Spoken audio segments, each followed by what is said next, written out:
Bekk is-somma finali illi nġabret illum hija dik ta' 262,272 euro. Bekk it-total għal din is-sena mill-maratoni kollha li għamilna huwa dak ta' 1,082,413. 1,082,413 euro. Grazzi, grazzi u grazzi minn qalbi. Din kienet is-somma miġbura fil-maratona ġbir ta' fondi li organizza l-Partit Nazzjonalista matul il-jum tal-Ħadd. Maratona li matula eluf ta' Maltin u Għawċin taw l-appoġġ finanzjarju tagħhom sabiex jissaħħaħ il-messaġġ tal-Partit Nazzjonalista bl-aktar mod possibbli permezz ukoll ta' investiment qawwi fost oħrajn fl-istazzjon tar-Radju Net FM. Fl-inizjattiva ġbir ta' fondi pparteċipa wkoll il-kap tal-Partit Nazzjonalista Bernard Grech illi wieġeb diversi domandi minn żgħażagħ li kienu preżenti għal din il-maratona. Jekk hemm settur wieħed illi jiena nemmen li għandna kontinwament nisimgħu minn għandhom huma iż-żgħażagħ.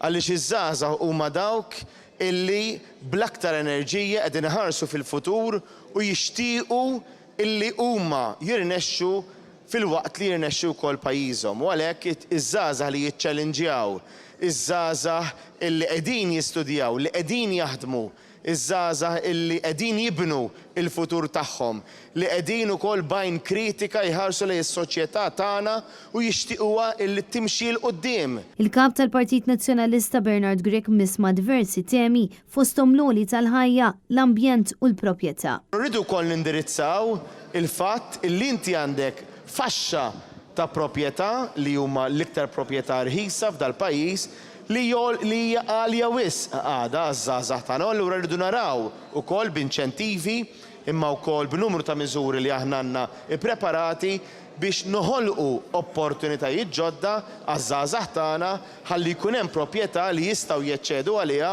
li jistgħu jikru, però iktar u iktar nixtiequhom li jistgħu jixtru għaliex il-mument li inti tixtri l-proprjetà tiegħek tkun qiegħed tidħol dak li aħna ngħidu l-sellun tal-proprjetà wara tkun tista' mbagħad anki jkollok aktar stabilità f'pajjiżek u aktar tkun tista' tara futur f'pajjiżek stess.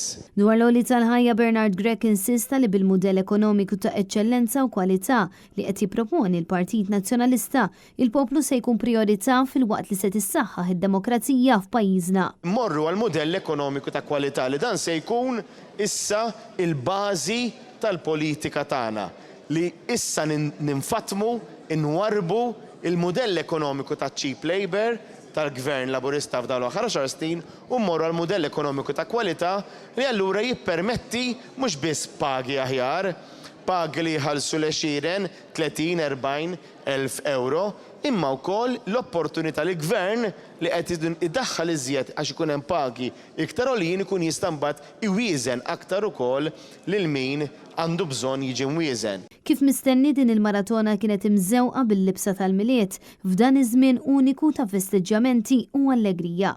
Inizjattiva li offriet spettaklu u divertiment għall-familja kollha. Il-maratona nfetħet mis-Segretarju Ġenerali Michael Piccinino u mit-Teżorier Veronika Perici Kalaxxone. Intant matul il-jum il-kap tal-Partit Nazzjonalista Bernard Grech żar diversi lokalitajiet sabiex jiltaqa' mal-attivisti li kienu qed jiġbru d-donazzjonijiet tan-nies fil-Gażini. Fil-waqt li l-Viċi Kap tal-Partit Nazzjonalista laqa id-donazzjonijiet f'Għawdex.